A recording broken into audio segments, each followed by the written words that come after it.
Buongiorno e benvenuti all'Almanacco. Oggi è martedì 25 agosto 2026. Il sole sorge alle 6:25 e tramonta alle 19:38. La luna sorge alle 17:48 e cala alle 3:01. Oggi si celebra Luigi IX. Il nome Luigi ha origini tedesche e significa glorioso combattente. 25 agosto in Uruguay è la giornata dell'indipendenza ottenuta dal Brasile nel lontano 1828.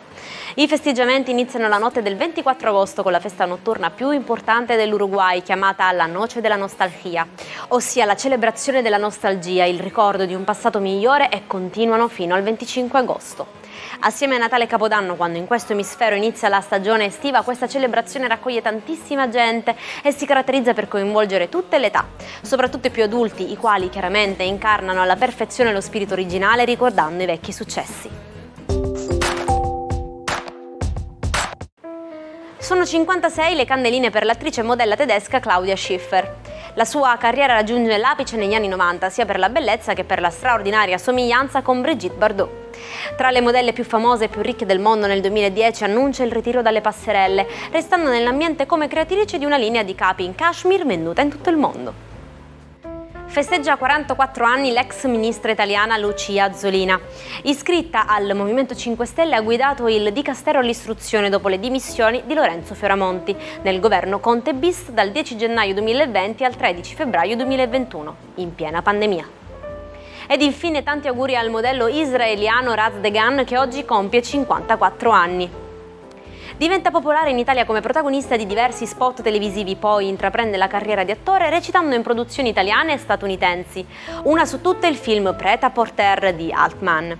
Nel 2017 poi vince con l'89% di preferenze al televoto il reality show L'Isola dei Famosi.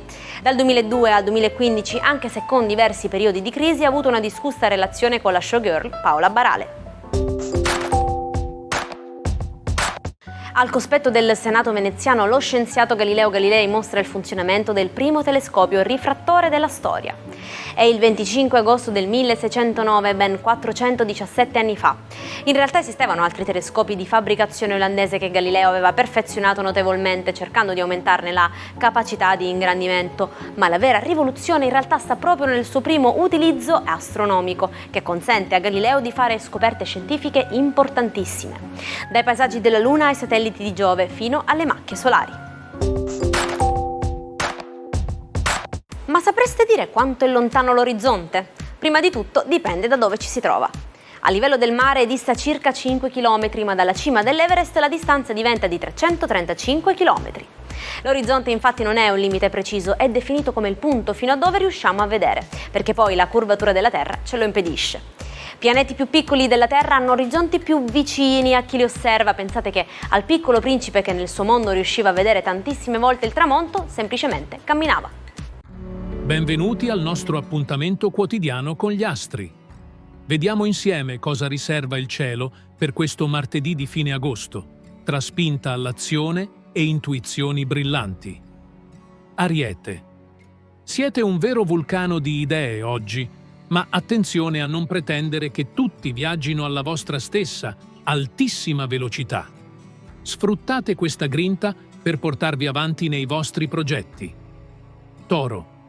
Le stelle vi regalano una splendida lucidità mentale e organizzativa. È il giorno perfetto per sbrogliare una questione burocratica o per pianificare un investimento importante. Gemelli. Siete ancora un po' distratti dai pensieri estivi o da troppi progetti paralleli. Fate un bel respiro, focalizzatevi su un obiettivo alla volta e rimandate i chiarimenti a stasera. Cancro. Un pizzico di ipersensibilità potrebbe farvi sentire un po' meteoropatici al mattino. Non fatevi condizionare dalle sfumature. Il pomeriggio promette ottimi riscontri pratici. Leone. Siete determinati, carismatici e come sempre in questo periodo al centro della scena. Nei progetti di gruppo la vostra parola sarà legge. In amore è il momento di osare. Vergine. Splendida giornata all'insegna del recupero psicofisico. Le tensioni accumulate nei giorni scorsi finalmente si allentano, lasciando spazio a pensieri molto più ottimisti. Bilancia. Sarete degli ottimi mediatori. Se in famiglia o sul lavoro sorge un piccolo malinteso, la vostra diplomazia innata riporterà l'armonia e il sorriso in un batter d'occhio. Scorpione. Siete molto ambiziosi e determinati a raggiungere un traguardo che avete in mente. Continuate a seminare con fiducia e senza fretta. I frutti del vostro impegno sono vicini. Sagittario. Il cielo di oggi vi invita ad allargare i vostri orizzonti mentali e materiali. Accettate un invito inaspettato o dedicate del tempo a un nuovo e stimolante hobby estivo. Capricorno. Sarete chiamati a gestire una scelta pratica o una questione di conti. Niente paura. La vostra precisione millimetrica vi eviterà qualsiasi tipo di errore o svista. Acquario. I sentimenti oggi richiedono una piccola attenzione in più. Se avete trascurato il partner per i troppi impegni quotidiani, stasera rimediate organizzando una bella sorpresa. Pesci. Siete super produttivi e pieni di inventiva. Sfruttate questa splendida giornata per riorganizzare i vostri spazi quotidiani, fare ordine e alleggerire l'agenda della settimana. Che sia per tutti un martedì radioso. L'appuntamento con le stelle torna domani mattina. Con la cerimonia di apertura il 25 agosto del 1960 partono i Giochi Olimpici di Roma, grande impresa italiana e non solo sportiva, ma in pieno boom economico. Vi partecipano 83 nazioni, l'Italia sarà la terza nel medagliere finale con 13 ori, 10 argenti e 13 bronzi. Avete mai sentito il detto "a fish out of water"? In italiano corrisponde a sentirsi un pesce fuor d'acqua. Si utilizza quando ci si sente fuori posto, a disagio in una situazione o in un ambiente che non ci è familiare. Ma sapete una cosa? Succede a tutti di sentirsi così qualche volta nella vita. Ciò che conta però è adattarsi anche a nuovi contesti. Il re di Baviera Ludovico II muore in circostanze misteriose nel lago di Starnberg insieme al suo psichiatra annegato nel tentativo di salvarlo. Ludovico II ha molti nemici, tra cui ministri e politici che lo criticano per la sua incapacità di governare. Dopo una lunga reggenza, una commissione medica guidata dallo zio lo dichiara pazzo senza nemmeno visitarlo e lo destituisce, relegandolo in un castello a sud di Monaco.